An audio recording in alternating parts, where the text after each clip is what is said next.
আসসালামু আলাইকুম শিক্ষার্থী বন্ধুরা, আশা করি তোমরা সবাই ভালো আছো। আমি আজকে কথা বলবো জীবন সঙ্গীত কবিতার এমসিকিউ নিয়ে। এমসিকিউ সমাধান, গুরুত্বপূর্ণ 30টি এমসিকিউ, যাতে পরীক্ষার আগে জাস্ট কয়েক মিনিটের ব্যবধানে নিজেকে এমসিকিউতে পুরো করা যায়। তো কথা না বাড়িয়ে চলো শুরু করি। 1 নম্বরে, জীবাত্ম নিত্য অনিত্য নয়। জীবাত্ম অনিত্য নয় বলতে কবি কি বুঝিয়েছেন আসলে? জীবাত্ম অনিত্য নয়, এটা বলতে কবি আসলে বুঝিয়েছেন যে মানুষের শরীর নশ্বর হলেও তা তার আত্মা এবং কর্মফল অবিনাশী, এটি কোনোভাবেই ধ্বংস হয়ে যায় না। এখানে অনিত্য নয় শব্দটির সরাসরি অর্থ হচ্ছে এরকম, চিরস্থায়ী বা অবিনশ্বর। অনিত্য নয় এই শব্দটির অর্থই হচ্ছে অবিনশ্বর বা চিরস্থায়ী, এরকম। তো এখানে অবিনশ্বর এই যে একটাতে আছে, কিসের অবিনশ্বর কিসের চিরস্থায়ী? এই যে জীবাত্ম মানে জীব, জীবন মানে আত্মা, একই। তো এখানে এই যে ক্ষণস্থায়ী, অমরত্ব বা মূল্যবান, এগুলো আসলে কোনো কিছু হবে না। অবিনশ্বর চিরস্থায়ী, তাই অপশন 1 চেক করি। হ্যাঁ, অপশন 1 ক, আত্মার অবিনশ্বরতা। 2 নম্বরে, জীবন সঙ্গীত কবিতায় কোনটি শৈবালের নীরের সাথে তুলনা করা হয়েছে? এখানে আসলে নীরের সাথে বলতে শৈবালের উপর শিশির বিন্দু যেমন টলমল করে, যে কোনো সময় আসলে পড়ে যেতে পারে, মানুষের জীবনও ঠিক সেই রকম, যে কোনো সময় পড়ে যেতে পারে, মানে সে মারা যেতে পারে। তো সম্পদ বা বল ক্ষণস্থায়ী হলেও আসলে কবিতায় নির্দিষ্টভাবে আয়ুকে বোঝাতে চেয়েছে, যেমন শৈবালের নীর, এটি রূপক অর্থে ব্যবহার করেছে, যে মানুষের জীবনও আসলে শৈবালের নীরের মতো, যে কোনো সময় পড়ে যেতে পারে। তো এটাকে আসলে আয়ুকে বোঝানো হয়েছে এখানে, আয়ু মানে কতদিন বেঁচে থাকবে। তো আমরা টেস্ট করে দেখি। আয়ু। 2 নম্বরের অ্যান্সার হচ্ছে অপশন ক, আয়ু। নাম্বার 3, জীবন সঙ্গীত কবিতায় কবি মানব জীবনকে আসলে বৃথা বলতে চাননি, কারণ মানে কি কারণে মানব জীবনকে আসলে বৃথা বলতে চাননি কবি? মানব জীবন সাফল্য পরিপূর্ণ এজন্য, নাকি মানব জীবন তাৎপর্যপূর্ণ এজন্য, নাকি মানুষের অনেক দায়িত্ব রয়েছে এই জন্য? আসলে কি জন্য এখানে আসলে মানব জীবন সাফল্যে পরিপূর্ণ, এই অপশনটি এখানে আসলে হবে না। মানব জীবন তাৎপর্যপূর্ণ, হ্যাঁ এই কবিতা আসলে তাৎপর্যপূর্ণ এটি বুঝিয়েছেন, মানুষের অনেক দায়িত্ব রয়েছে এটিও বুঝিয়েছেন জীবন সঙ্গীত কবিতায়। এটাকে আসলে জীবনকে বৃথা বলতে চাননি, কারণ মানব জীবন তাৎপর্যপূর্ণ, মানুষের অনেক দায়িত্ব রয়েছে। এই দুটো হবে অপশন 1 বাদ। কারণ জীবন কেবল স্বপ্ন বা মায়া নয়, সংসারে মানুষের অনেক করণীয় কাজ রয়েছে যা জীবনকে অর্থবহ করে তোলে। আর এই জায়গায় অপশন 1 কি জন্য হবে না? কারণ হচ্ছে যে ভুল, মানে এটা ভুল। কবি জীবনকে নিরবিচ্ছিন্ন এক মানে সাফল্যমণ্ডিত এরকম আসলে কবিতার মধ্যে কোনো কিছু আসলে বলেননি, বরং সংগ্রামের মাধ্যমে সফল হতে বলেছেন। মানব জীবন সাফল্যে পরিপূর্ণ এরকম কথা বলেনি, বলেছে সংগ্রামের মাধ্যমে সফল হতে। তাই এখানে 1 নম্বরটা হবে না। তো 1 নম্বর যেখানে আছে আমরা বাদ দিই, যেমন এটা বাদ, এরপরে হচ্ছে যে গ বাদ, বাদ, বাকি থাকে খ। এর মানে হচ্ছে যে 3-এর অ্যান্সার খ, 3-এর অ্যান্সার খ। এরপরে, আয়ু যেন শৈবালের নীর কথাটি দ্বারা কবি কি বুঝিয়েছেন আসলে? আয়ু যেন শৈবালের নীর, এই কথাটি দ্বারা কবি আসলে এখানে কি বুঝালেন? এখানে আসলে এটি জীবনের অতি অল্প মানে স্থায়িত্বকে নির্দেশ করে। মানুষের আয়ু অত্যন্ত নগণ্য সময়ের জন্য আসলে, মানে মানুষের জীবন কেবল পানির মতো নয়, বরং পানির সেই অস্থিতিশীল অবস্থার মতো যা দ্রুত বিলীন হয়ে যায়। তো এখানে অপশন হবে গ, মানে ক্ষণস্থায়ী। এখানে যেমন শৈবালের নীরের মতো, শৈবালের নীর যেমন টলমল করে, যে কোনো সময় আসলে পড়ে যেতে পারে পাতা থেকে, তেমনি মানে মানুষের জীবনে যে কোনো সময় পড়ে যেতে পারে, এটা ক্ষণস্থায়ী, অল্প সময়। তো আমরা চেক করে দেখি এখানে অ্যান্সার কি। হ্যাঁ, অ্যান্সার খ, ই গ, সরি গ, ক্ষণস্থায়ী। নাম্বার 5, কবি কি দেখে ভবিষ্যৎ নির্ভর হতে নিষেধ করেছেন? এটা হবে আসলে বাহ্য দৃশ্য এরকম নয়, অতীত সুখের দিন এরকম নয়। এটা অ্যান্সার হবে খ, মনোহর মূর্তি। মনোহর মূর্তি ভবিষ্যতের কাল্পনিক ও সুন্দর হাতছানিতে ভুলে গিয়ে আসলে বর্তমানের কর্তব্যকে অবহেলা করা অনুচিত। এটা আসলে উচিত নয়। এখানে আসলে যে এই যে বাহ্য দৃশ্য, সংসার, সমরাঙ্গন এগুলো আসলে ভবিষ্যতে কল্পিত মোহমায়াকে কবি আসলে বুঝিয়েছেন। এখানে আসলে এই বাহ্য দৃশ্য, সংসার, সমরাঙ্গন, অতীত সুখের দিন এগুলো বোঝানি মনোহর মূর্তিকে আসলে বুঝিয়েছেন কবি। যেমন ভবিষ্যতের কল্পিত সেই মোহময় রূপকে কবি আসলে এখানে বুঝিয়েছেন। তো অ্যান্সার 5 খ, মনোহর মূর্তি। এরপরে জীবন সঙ্গীত কবিতায় কবি মানবগণকে বারণ করেছেন, মানে মানবগণকে কি বারণ করেছেন? যেমন ভয়ভীত হতে আসলে বারণ করেছেন।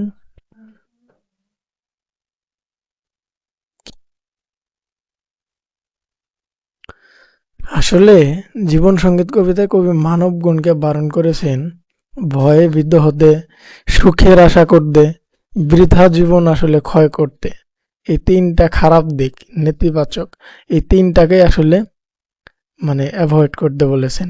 তাই অপশন এখানে তিনটাই হবে, ঘ।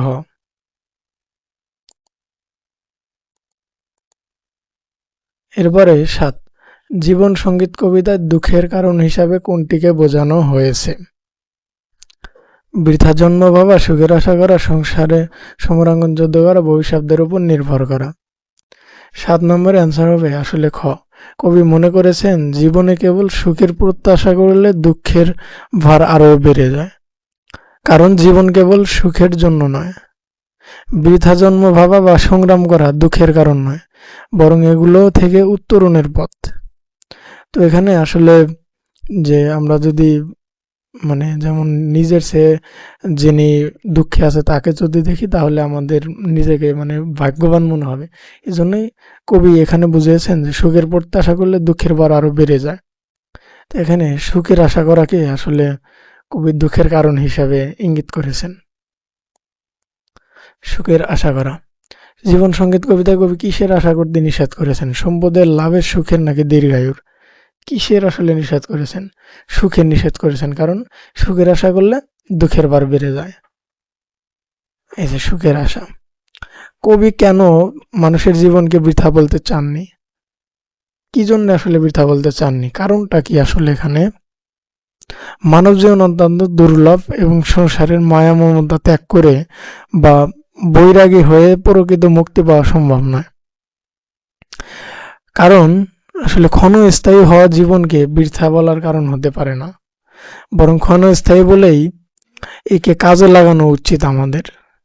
এজন্য এখানে আসলে মানব জীবনের মূল্যবান বলে, মানব জীবন মূল্যবান বলে, এটা মূল্যবান, বৈরাগ্যে মুক্তি নেই বলে, শিশিরের মতো ক্ষণস্থায়ী বলে না, এটা আসলে মানে শিশিরের মতো ক্ষণস্থায়ী বলেই যে জীবনকে কবি বৃথা বলতে চাননি এরকমটা আসলে না। মানব জীবন মূল্যবান এবং বৈরাগ্যে আসলে মুক্তি নেই, এই দুইটা কারণে আসলে তিনি জীবনকে বৃথা বলতে চাননি। তো অপশন 3 বাদ। অপশন 3 কোথায় আছে? গ, খ, গ তিনটাই বাদ, তার মানে অ্যান্সার গ, 1 এবং 2। কবি হেমচন্দ্র বন্দ্যোপাধ্যায় কোনটিকে জগতে দুর্লভ বলেছেন? কোনটিকে? আকাঙ্ক্ষাকে, মহিমাকে, সাধনাকে, সম্পদকে, কোনটিকে জীবনে দুর্লভ বলেছেন? নাম্বার 10, এটা হচ্ছে মানুষের মহৎ কর্ম বা মহিমা জগতে চিরস্থায়ী, এটি বর্জন করা অত্যন্ত কঠিন বা দুর্লভ।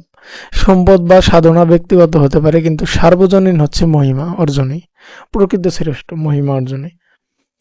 তো কবি আসলে এই মহিমাকেই আসলে দুর্লভ বলেছেন, যে এটাই আসলে শ্রেষ্ঠত্ব, অত্যন্ত কঠিন এই মহিমা অর্জন করা। আকাঙ্ক্ষা, সাধনা, সম্পদ এগুলা অপ্রাসঙ্গিক। ইংরেজি কবিতার ভাবানুবাদ কোনটি? মানে এখানে একটু মিস্টেক হয়ে গেছে, ইংরেজি কবিতা ছিল এখানে যেমন ও ইংরেজি কবিতা, হ্যাঁ ঠিক আছে। প্রশ্ন, কোনটি ইংরেজি কবিতার ভাবানুবাদ? মানে এখানে ইংরেজি কবিতাটি ছিল এ ইংরেজি কবিতা ছিল এ প্লাজমা অফ লাইফ। তো এই কবিতাটির ভাবানুবাদ কোনটি? আসলে জীবন সঙ্গীত। কপোতাক্ষ নদ নয়, আমার সন্তান নয়, অন্তবোধ নয়। 12 নম্বর, জীবন সঙ্গীত কবিতার আলোকে পৃথিবীকে বলা ঠিক হবে না। মানে কবিতার আলোকে পৃথিবীকে বলা ঠিক হবে না। কি বলা ঠিক হবে না? স্বপ্নের জগৎ, মায়ার জগৎ, নাকি কর্মময় জগৎ? কোনটি বলা আসলে ঠিক হবে না?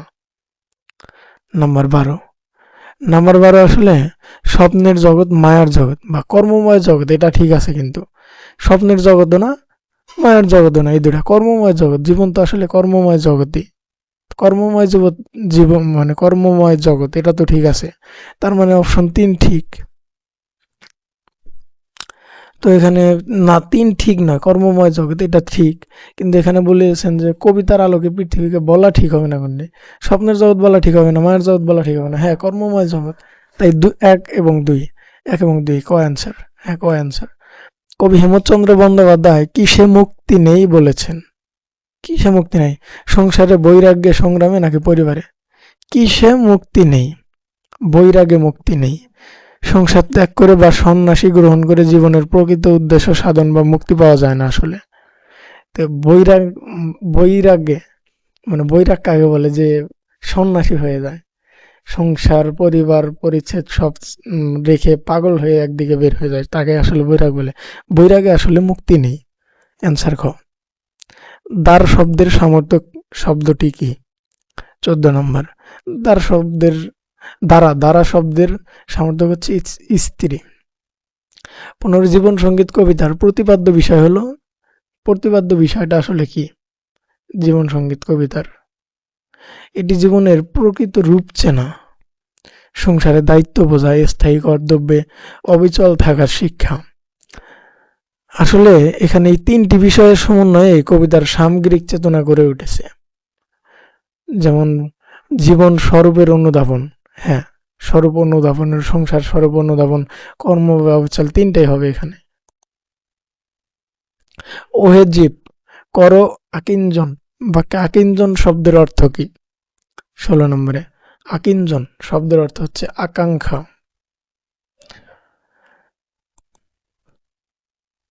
জীবন সঙ্গীত কবিতায় আসলে জীবন সঙ্গীত কবিতায় কবি ভাবের উন্নতি বলতে কি বুঝিয়েছেন? এখানে পার্থিব উন্নতি, জ্ঞানের চর্চা, পরের পরের হৃদয়, নির্লোভতা, কি বুঝিয়েছেন এখানে? কবি আসলে এখানে পার্থিব উন্নতির কথা বুঝিয়েছেন। জগতের কল্যাণে বা নিজের জীবনকে উন্নত করতে যে জাগতিক প্রচেষ্টা, তাকেই ভাবের উন্নতি বলা হয়েছে। এটি কেবল জ্ঞান চর্চা বা নির্লোভ নয়, বরং কর্মের মাধ্যমে জীবনের মনোনয়ন। কর্ম করবো, আমি তার বিনিময়ে কিছু পাবো, এটাই এখানে বুঝিয়েছেন। তো এখানে অ্যান্সার হবে পার্থিব উন্নতি। হ্যাঁ, উত্তর পার্থিব উন্নতি। সংসারে নানা ঘাত প্রতিঘাত মোকাবিলা করে বেঁচে থাকতে হবে। উদ্দীপকে নিচের কোন চরণ গুলোতে আসলে প্রকাশ পেয়েছে উদ্দীপকের ভাবটি? সংসারে নানা ঘাত প্রতিঘাত মোকাবিলা করে বেঁচে থাকতে হবে। ভয়ে ভীত হইও না মানব, করযুদ্ধ বীর্যবান যায় যাবে যাক প্রাণ, সংকল্প করেছে যাহা, যাহা সাধন করো তাহা। এই 3টার মধ্যে আসলে কি বোঝাচ্ছেন এখানে? এই 3টার মধ্যে আসলে 18 নম্বর 3টাই হবে। ভীত হইও না মানব, করযুদ্ধ বীর্যবান যায় যাবে যাক প্রাণ, সংকল্প করেছে যাহা সাধন করো তাহা, 3টে হবে। 19 নম্বরে, স্বদেশ প্রেমের অনুপ্রেরণায় হেমচন্দ্র বন্দ্যোপাধ্যায় কোন মহাকাব্যটি রচনা করেন? আসলে বৃত্ত সংহার, এটা মুখস্থ জিনিস। 20 নম্বরে, মন্ত্রের সাধন কিংবা শরীর পাদন, এই প্রবাদটির মূল ভাবের প্রতিফলন আছে কোন চরণে? সংসারে সমরাঙ্গনে যুদ্ধ করো দৃঢ়পণে, করো যুদ্ধ বীর্যবান যায় যাবে যাক প্রাণ, সংকল্প করেছে যা সাধন করো তা, করোনা মানবগণ বৃথা হয় এই জীবন। 4টার মধ্যে কোনটি হবে? মন্ত্রের সাধন কিংবা শরীর পাদন, এই প্রবাদটির আসলে অর্থ কি? এটা আসলে এই চরণের অর্থ হলো যা স্থির করেছে তা সম্পন্ন করো, তাতে মৃত্যু বা বিনাশ হলেও পিছু হটা যাবে না, পিছু হটা যাবে না কখনো। এটি সরাসরি প্রকল্প পূরণ ও কঠোর পরিশ্রমের নির্দেশ দেয়। এই প্রবাদটি এরকম। তো এখানে আসলে অ্যান্সার হবে গ, সংকল্প করেছে যা সাধন করো তা, যা স্থির আছে সেটাকেই করো। ও সরি সরি, করযুদ্ধ বীর্যবান, একটু আমি অ্যান্সারটা দেখে নিচ্ছি। 20-এর খ নম্বরে 20, হ্যাঁ 20 খ নম্বর হবে, করযুদ্ধ বীর্যবান যা যাবে যাক প্রাণ। 21 নম্বরে নিচের উদ্দীপকটি পরে 21 এবং 22 নং উত্তর দাও। তীর হারা এই ঢেবের সাগর পাড়ি দেবরে, আমরা কজন নবীন মাঝে হাল ধরেছি শক্ত করে রে। উদ্দীপকে জীবন সঙ্গীত কবিতার কোন দিকটি প্রতিফলিত হয়েছে? সংগ্রামী চেতনা, অমরত্বের প্রত্যাশা, আত্মকেন্দ্রিকতা, দায়িত্বশীলতা। কোনটি আসলে এখানে প্রকাশ পেয়েছে? 21 নম্বরে তীর হারা এই ঢেউ সাগর পাড়ি দেবরে, এটা আসলে একটা সংগ্রামী প্রবাদ। তীর হারা মানে তীর কোথাও পাওয়া যাচ্ছে না, শক্ত করে হাল ধরো, এই নদী পার হতে হবে, সংগ্রামী চেতনা এটা। হ্যাঁ সংগ্রামী চেতনা। উক্ত দিক নিচের যে চরণে ফুটে উঠেছে তা হলো সংসার সমরাঙ্গে যুদ্ধ করা দৃঢ়পণে, দিন যায় ক্ষণ যায় সময় কাহারও নয়, করযুদ্ধ বীর্যবান, এটা আসলে বীরবান হয়ে গেছে, বীর্যবান যায় যাবে যাক প্রাণ। এই 22 নম্বরের উত্তর কি হবে আসলে? 22 নম্বরে আসলে এ জায়গায় দিন যায় ক্ষণ যায় সময় কাহারও নয়, এই 2 নাম্বারটা হবে না, এই 2 নাম্বারটা আসলে অপ্রাসঙ্গিক এখানে। তাই 2 নাম্বারটা যেখানে যেখানে আছে আমি বাদ দিয়ে দিচ্ছি, এটা বাদ এটা বাদ এটা বাদ, তার মানে আনসার খ। 22 নম্বরে কোন চিহ্ন লক্ষ্য করে কেউ একজন যশোদারে আসবে? কোন চিহ্ন লক্ষ্য করে? নাম্বার 23। মহৎ ব্যক্তিদের দেখানো পথ বা তাদের পায়ের ছাপ অনুসরণ করেই উত্তর সূর্যা সাফল্যের দ্বার প্রান্তে পৌঁছাতে পারে। বিজয় চিহ্ন বা সুখ চিহ্ন নয়, বরং কর্মের মাধ্যমে রেখে যাওয়া পাদঙ্কই পথ প্রদর্শক হিসেবে আসলে কাজ করে। যেমন অতীতে যারা আসলে জন্ম নিয়েছিল তারা কিভাবে সফল হলো, অতীতে যারা জন্ম নিয়েছিল তারা কিভাবে সফল হয়েছে, তাদের যে একটা হিস্ট্রি রেখে গেছে, সেটাই হচ্ছে আসলে কোন চিহ্ন লক্ষ্য করে, সেই চিহ্ন লক্ষ্য করে আমাদের আসলে আগাতে হবে। পাদাঙ্ক চিহ্ন মনে হচ্ছে এখানে, তো অ্যান্সার দেখি অ্যান্সারে কি লেখা রয়েছে, হ্যাঁ পাদাঙ্ক চিহ্ন। এই প্লাজমা অফ লাইফ কবিতার ভাবানুবাদ কোনটি? প্রাণ মানুষ আমার পরিচয় জীবন সঙ্গীত, এটা জীবন সঙ্গীত হবে, হ্যাঁ জীবন সঙ্গীত। নিচের উদ্দীপকটি পরে 25 নং প্রশ্নের উত্তর দাও। অজস্র মৃত্যুর লঙ্ঘে নবীন চলো অনায়াসে, মৃত্যুঞ্জয়ী জীবন উল্লাসে। চরণদ্বয়ের ভাবের সাথে নিচের কোন চরণের ভাবগত মিল রয়েছে? করযুদ্ধ বীর্যবান যায় যাবে যাক প্রাণ, আসলে এখানে কোনটি হবে? 25 নম্বরে 25 নম্বরে আসলে মৃত্যুকে উপেক্ষা করে সাহসের সাথে এগিয়ে যাওয়া এবং বীরত্বের সাথে লড়াই করার আহ্বান রয়েছে। এখানে আসলে এই যে ক নম্বর হবে অ্যান্সার, হ্যাঁ ক নম্বর। 26 ফয়েজ সাহেব মনে করেন পৃথিবীতে জন্ম নেওয়ার কোনো অর্থ নেই, এই পৃথিবীর মানুষ সবকিছুই রাতের স্বপ্নের মতো, এমনকি পরিবারের সন্তান কাউকে তার আপন মনে হয় না। উদ্দীপকে ফয়েজ সাহেবের সাথে জীবন সঙ্গীত কবিতার কোন অনুভূতির সাদৃশ্য পরিলক্ষিত হয়? হতাশা, আশার, নৈরাশ্যের, কোনটি? 26 নম্বরে 26 নম্বরে আসলে এখানে যেমন আশার হবে না, আসলে কবি এখানে আশার কোনো ইয়া পায়নি, হতাশার নৈরাশ্য, তার মানে 1-2 ক নম্বর আছে, ক নম্বর। 27 হেমচন্দ্র বন্দ্যোপাধ্যায় কত সালে জন্মগ্রহণ করেন? এটা আসলে একটা মুখস্থ বিষয়, এটা হচ্ছে ক নম্বর 1883, হ্যাঁ 1883। বীরত্ব সংহার নামক মহাকাব্যটি রচনা করেন কে? এটা হেমচন্দ্র বন্দ্যোপাধ্যায়, মুখস্থ, এর আগে একটি পড়েছি, এটি আবার করেছে। 29 নম্বরে সাবাস বাংলাদেশ এই পৃথিবী অবাক তাকিয়ে রয়, জ্বলে পুড়ে মরে ছারখার তবুও মাথা নোয়াবার নয়, নিচের কোন কবিতায় উল্লিখিত আসলে মনোভাবের সাদৃশ্য রয়েছে। জীবন সঙ্গীত সাহসী জননী আমার পরিচয়, এটা 100% জীবন সঙ্গীত মুখস্থ। 30 নম্বরে উক্ত মনোভাবের সাথে আলোচ্য কবিতার সাদৃশ্যপূর্ণ চরণ কোনটি? এবার বাঘের থাবা, ভোজ হবে আজ প্রতিশোধ, করযুদ্ধে বীর্যবান জয় যাবে যাক প্রাণ, বুকে চাপা মৃত্যুর আগুন রাত জাগে পাহারায়, আর কতবার দেখতে হবে এই খণ্ড। এখানে 30 নম্বর অ্যান্সার হবে হচ্ছে আসলে মাতা নোয়াবার নয় এবং জয় যাবে যাক প্রাণ উভয়েই সর্বোচ্চ ত্যাগের বিনিময়ে লড়াই চালিয়ে যাওয়ার আকাঙ্ক্ষা। এখানে আসলে এটাই হবে, করযুদ্ধ বীর্যবান জয় যাবে যাক প্রাণ। হ্যাঁ, তো এর মাধ্যমেই শেষ হলো আমাদের আজকের জীবন সঙ্গীত কবিতার এমসিকিউ ক্লাস। তো ভিডিওটি যদি কারো উপকারে লেগে থাকে, কাজে লেগে থাকে, ভিডিওটিতে একটি লাইক করতে পারো এবং চ্যানেলটিকে সাবস্ক্রাইব করে রাখতে পারো পরবর্তীতে এরকম ভিডিও পেতে। তো দেখা হচ্ছে নতুন কোনো ভিডিওতে। সে সে পর্যন্ত সবাই ভালো থাকবেন। ধন্যবাদ।